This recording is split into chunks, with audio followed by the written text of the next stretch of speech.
What's up everybody, it's your boy Season. So today we've got another Metal Build Gundam review. We're gonna be taking a look at the Metal Build Crossbone Gundam X-3. Now, the X-3 is maybe not as popular as the full cloth or some of the other Metal Build Crossbones, but for whatever reason, I've always liked this aesthetic. So we're gonna take a look at this guy today. Let's not waste any more time, let's go.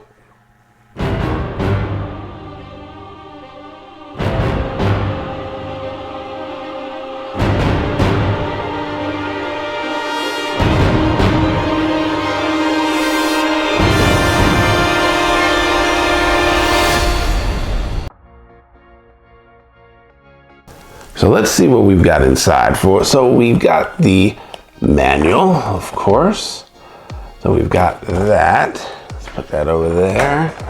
We do have a display piece. Now, the Gundam Crossbone X-3 is based off of a manga. Like most Crossbones, none of it's been animated. So this is something that happens in the manga, but you do have a display piece here. So that's interesting. We don't get too many of those in the Metal Build line as far as an actual like display piece. So you got that there. Let's take a look. We've also got the stand here. So you've got the base for the stand, XM, X3, Crossbone Gundam X3. So you've got that there. Now this Crossbone doesn't come with as many accessories as say the Gundam Crossbone full cloth, but it does come with quite a bit. So you've got a bunch of beam weaponry here. It looks like you've got like a little grapple hook here with the typical chains that we get for the Gundam Crossbones and a plethora of hands. So you've got that. Now mine has been on display, so some of this stuff is not in there, but it looks like for his sword, I think I have his sword on display. You get a second head there. So you've got that, and then this is where the Crossbone would be, even though he's not in here. But it looks like you have parts for the stand and everything else in here. You get the little ball for the display piece here, and this is all, yeah, stand pieces. So that's what you've got for there. So now what we'll do is we'll take a look at the manual next. So let's take a look at this manual. So the Gundam Crossbone X3. I've always liked the designs of the Crossbones. Of course, this is your parts count here. We do have quite a few accessories, but not nearly as many as say with the full cloth. So it won't take me forever to go through. So we've got that. It looks like it's all in Japanese here. I don't see anything. I see some in English up here, but it doesn't look like most of it is in English. It looks like it's all in Japanese. But anyway, so with the Crossbones, to me, they look really, really good. I've said before in other videos that I consider them to be kind of like the Swiss Army knives of the Gundam world, because they pretty much have a weapon for every kind of situation. And it's interesting to see one that has this much weaponry and stuff like that. And it has this one has the classic Gundam colors, which is usually always going to be red, white, blue, and yellow. I think that's what makes this one stand out from the X2 or the X1. Those are definitely a lot darker, and even with the X0. But I've always liked the Crossbone. Hopefully we'll get an anime. I think with this much product, Bandai would be dumb not to do one. I think it would do pretty well, even though I've heard that the story isn't that great. But I think that overall, you do it in the Gundam Unicorn style, where you know it's a 7 or 8 part OVA that's maybe like 45 minutes to an hour long each. I would think that that is acceptable. So hopefully we'll hear something or see something after Hathaway's Flash. I don't know that to be, you know, what's gonna actually happen, but that is something that I am hoping for. So I don't really see anything crazy in here. So what we're gonna do now is we're gonna take a look at the accessories, but that's what I've got for the manual. So we'll take a look at the accessories next. So let's take a look at the X3's accessories. So first up, we have the Muramasa Blaster. So this is his primary weapon. Now this weapon does have 2 modes here. So this is the gun mode, and it does have a sword mode. So with the sword mode, you pretty much will pop this up, push this down. If I can get this to, all right, so that goes up. This one I think goes down like that. And then you've got this, and then this is the up part there. Boom. All right, and then that's your gun mode there. So that's what you have for the Muramasa Blaster. Now this one is a specialty item specifically for this metal build X3, and it is the hook and scissor shield. So pretty much it's used as a shield. You got the hook here, and then you got the scissor parts here. So you would just spread those out like that there. So little something for the metal build. I don't know if they had this one in the master grade. I think this was specifically for the metal build, but they might have done one for the master grade since this came out a couple of years ago. But that's what you have for the hook and scissor shield. And then you get the screw whip. So he does get 2 of these, and you can bend these here, and you would just put these in his hands here like that. So you do get 2 of those. So these are the screw whips. Then we have the Buster Gun and Beam Zamber. So this is in the Zam Buster mode. This is the one that has the warhead on the top there, but you can use this as a sword and a gun there. So it is in the Zam Buster mode. That's usually the one that I keep it in. So pretty much in order to do the Beam Zamber, which is pretty much his sword there, so you would just do that and then point this up, and then you can take any of these here and push that in, if I can get it to set right. But you can put it in there. Boom, just like that. So that is the Beam Zamber. And then for the Buster Gun, pretty much you would just take this and then move that up just like that. Boom, just like that. So it's the combination of the 2. So that's what you have for the Buster Gun and Beam Zamber. And then you do get 2 chains here. So this is pretty much for the scissor anchor and heat dagger. So he does have the mount on his front skirts, and you would just put these chains in there for that. So that's what you have for those 2. You do get 2 of those. So, and that's pretty standard with most of the crossbones that we've gotten thus far. So that's what you have for those. And then this is the classic crossbone core fighter. So of course these will spread out to the crossbone style there. So those do move. You do have your thruster bells on the sides, and those will move as well. And pretty much, I think I went over this with the X0, but pretty much you would just slide this into the back, and then it would pretty much be like that. And then you would just spread those open, but you do get the core fighter for the X3. So that's what you have for that. And then with this X3, you do get a separate head. The original head does not have the mouth that opens, but with this one can open the mouth, so you do have that. And then it has kind of like the rabbit ears on there, but you can't open that there. So that's what you have for the extra head.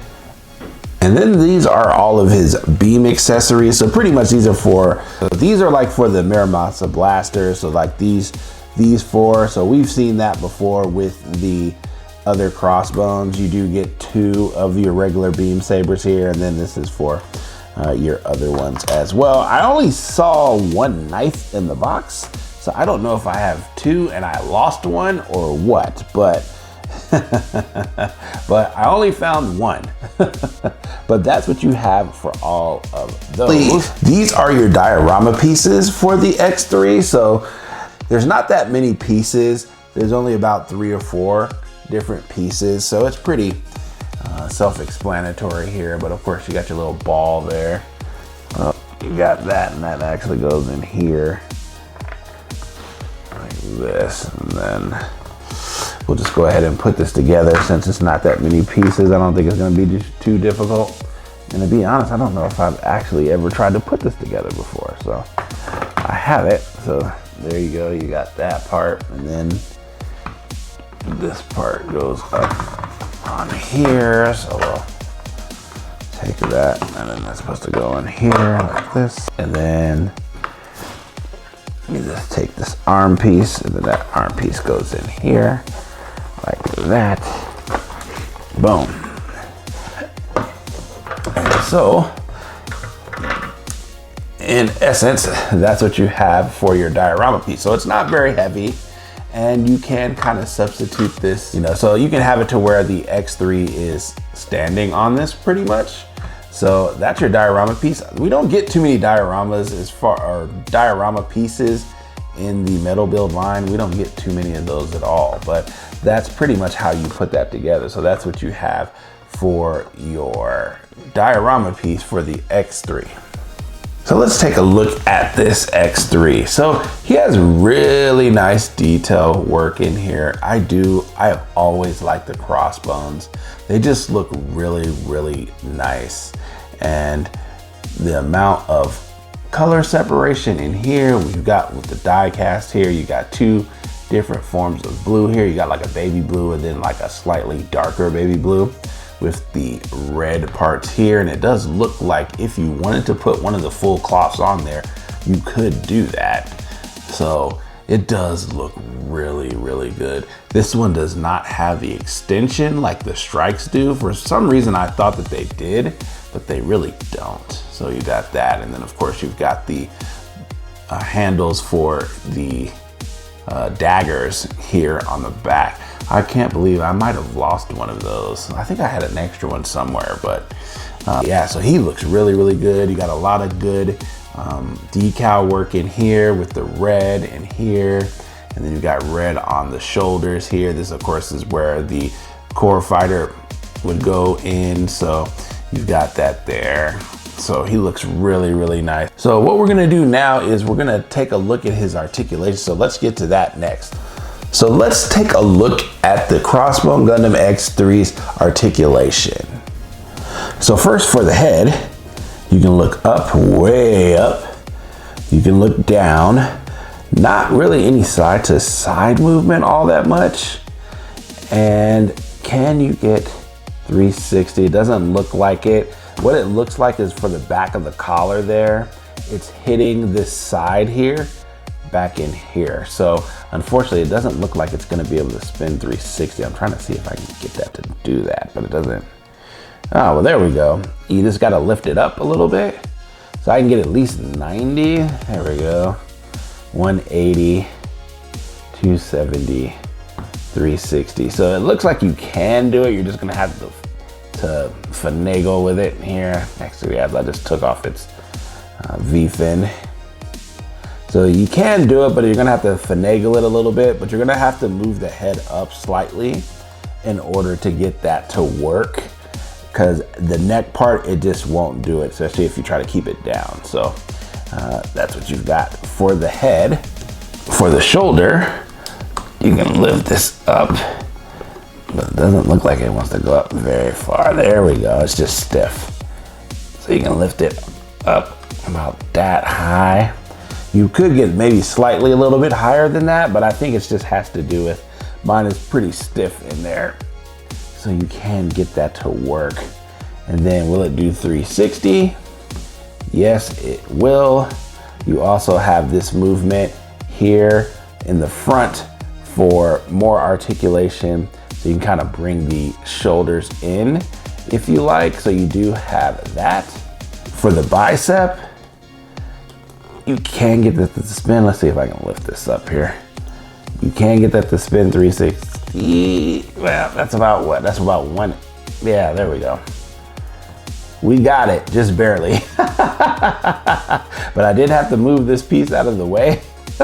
And like I said, it is a little stiff. So I was like, I don't know if I want to try to break that. But you've got that. Let's see here. Let's take a look at this elbow bend. So you do have a double joint here and here. So that looks really, really solid. For the forearm, it will spin. So you can get that. Let's see. I don't know if I'd, that's about 270 right there on one side. I think what it is this thing here. Let's see. And then you can do a 360. Okay, so it does do 360. You just have to move this blue piece out of the way here. For the wrist, it will move side to side slightly. All right, up and down. But side to side, I would say that's almost nothing. You really can't get much out of there from side to side. So that's what you have for the wrist. For the midsection, you can go down, you can go up, not as far up as I would hope. Side to side, he's got a little bit as a piece comes out there. He's got a little bit here because he's got this breakage here, but there's not a ton there. So you do have a little bit. Can he do 360? Let's see. I would say no. I would say he's getting about 45. There, what it is, if you look at this thing in the back here, that thing is right there. So he's not going to be able to do it because it'll be hitting the bottom, the back of the back skirt there. So he's got about 45. I was actually hoping he'd have a little bit more, but yeah, that's what it looks like, 45 there. So you've got that. Looks like this will come off. So if you do want to put the full cloth armaments on there, it looks like you will be able to do that. So that's what you have for the midsection. For the waist, he does have two side skirts there in the front, so those do move independently of each other. You can also, with the crossbones, you can do the scissor anchor thing here. So you can take these and this will come out here. I can get that to move down. And actually, let's just go ahead and take it off here. It'll be easier. So you do have that, and then what you would do is you would take the chain and you would put that on this bottom piece here. And then you would have this, if I can get it in there. There we go. And then you would take this and you would stick this here. All right, and so you would kind of have it out like that. Now, of course, it would have to be out straight. You'd have to have something to support it that way, but that is your scissor anchor. So that's what he does have for the front skirts. From the side skirts, you can move these. It will go up slightly, but not a lot, and it will go down, but you can move them from side to side. This part in here will rotate, so you can attach the weapons, but you do have to put some pressure on here.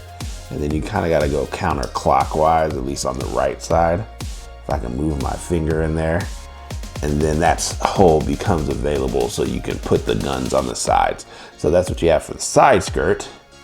And then for the back skirt, of course, these do move independently of each other. I would say just beware of these two silver pieces here. As I was doing the waist section, these pieces kept falling off as they were getting hit. So this will slide out. So just be aware of that. But that's what you have for the waist section. Now for the legs, you can do this. Let's move this out of the way. So you can lift this up. So that'll go pretty high. I would say that's probably about 110, 115. Might be even a little bit more. That might be actually 120. So you do have that. Let's bend the knee there. You can see all that die cast in there. And like I said, mine's just a little stiff because like I said, mine's pretty much stayed new here. So you definitely got the V there that we like to see. For that, for the thighs, you can rotate this. I would say, I'm getting a lot of resistance there, but it looks like you can get it 360. I would just be careful with that, all right? Especially once you hit it right around the 180 mark, it starts to get real stiff because this part here is higher than this inner thigh here. And so you've got to get all of that over that die cast piece in the back there. But you can get it to do 360, so that is good. So can he do the splits? I'm gonna move up his side skirts as high as they'll go without actually pulling them out.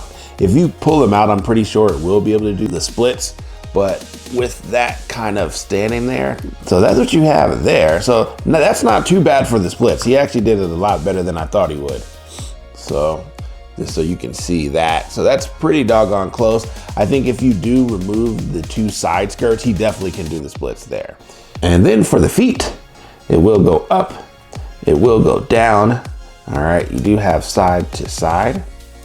All right, so you do have a good ankle rock in there. And of course that ankle is all die cast in there. It is kind of hard to see there, but you do have that. This does not slide out the back heel like the strike does. For whatever reason, I thought it did, but it does not. At least I couldn't get it to go. So that's what you have for the feet. So that's what we have for articulation. It does have decent articulation. It's pretty run-of-the-mill for the Crossbone Gundams. But to me, I don't know, I had a couple of loose parts, especially with the back skirt part and some of that stuff. But overall, I think it was good. So now what we're gonna do is we're gonna put all this stuff on, and then we're going to use him on his diorama. So we'll do that next.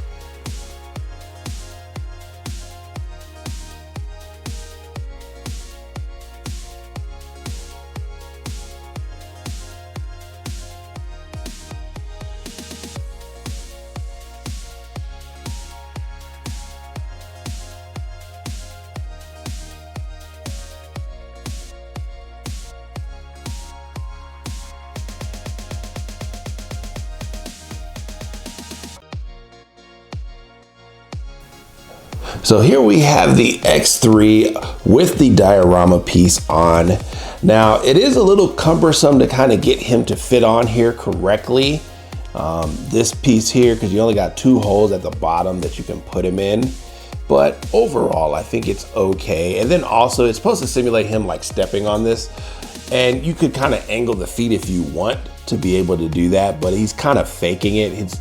At least in the pictures, that's what it looks like. And he's got this last one hanging off. So really, all it is that they've got the diorama piece in the front and they have the regular stand in the back. And so you just kind of have to mess with it a little bit in order to get it to look the way that you want it to look. And then of course, we've got the ball here. So you've got that with his sword. So, and this actually simulates a part in the manga. If I can find the manga page, I'll post it. But it literally is this shot or very close, similar to this shot. So the diorama is okay. I think it could have been done better. There could have been a place where you could have put his feet, you know, so I don't know. I think it's kind of half done. Maybe that's the reason why they haven't done another one. I mean, it's better than nothing, of course, but I think overall, I would have liked this to have been done just a tad bit better. Now, the piece that's connected here is we have a plethora of different connection pieces for the bottom, but unfortunately I kind of like them when they're connected to the back more than the bottom, just because of the fact that they tend to wobble a lot here. So he did fall off a couple of times when I was trying to pose him in this direction. But you know, overall, I think he does look solid. If you do want a diorama piece, I think this is the only metal build that has a diorama piece. I could be mistaken about that, but yeah, as far as an actual other piece there. And so if you want to take a look at that, that's kind of what it looks like at the bottom. So you can simulate him getting slashed with the sword or him slashing himself with the sword. So you do have that there. So overall, I think it's okay. I think it could have been done a little bit better, but overall, I'm still happy with it. So that's what we have for the diorama piece. So let's get into final thoughts.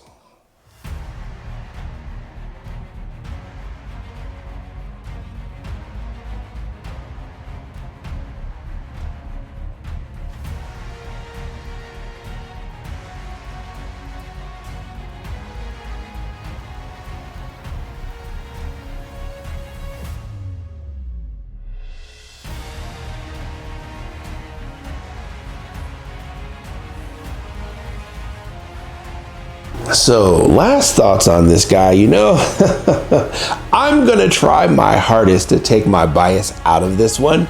The X-3, it's a tie between my favorite Crossbone, between the X-3 and the full cloth. I really do like both of those. The fact that this one has the traditional Gundam colors, so your red, white, blues, and yellows, I think makes this one unique. It does have its own unique weapons compared to the X1 and the full cloth and the X2. Whether or not I ever actually get the X2, I don't know, because that's probably my least favorite of all the Crossbones. But I do like the screw whip that he has. The diorama pieces I think could have been done just slightly better. I don't like the fact that you really have to finagle that to get that to look right. And to me, those are more of like photo shots that you want to take with that diorama, but you can't really move it all that much. And I don't know. I mean, to me, I think it just could be done better. I've seen dioramas done a lot better in other figures. So, you know, I think overall though, I think it's decent to have. I think that's probably the reason why we never got another diorama, is just because I just don't think it was done all that well. I think they could have done a lot better with it. But I think overall, his articulation is good. The fact that he has weapons that are unique to the X-3 on top of most of the weapons that it does come with the X1 and the full cloth, there's not really much that you're missing. The fact that more than likely it does look like you do have the connection piece for the full cloth. I do know that the half cloth is coming out relatively soon, I think within the next month or two. And so you could probably mix and match a lot of these different crossbone parts with one another. So you could kind of have your own unique version of the X3 if you wanted to do so. But I think overall, I do like it a lot. Its articulation is very, very good. I was actually quite surprised how good it is. And there's not really much bad about it that I would say. So I think overall, out of 10, I would give this guy a 9. I think that he is a solid metal build. He's definitely probably not as popular in the crossbones. Usually it's the full cloth or like the X1s are the ones that I see. You don't hear too many people talk about the X3, but for me, I do like this one quite a bit, and there's not too much that it really can't do. So that's what I've got for you today. Thank you guys for watching the video. So if you guys could like, comment, and subscribe to the channel, I would appreciate it. Send it out to all of the Metal Build Gundam fans, and I will catch you in the next one. Peace.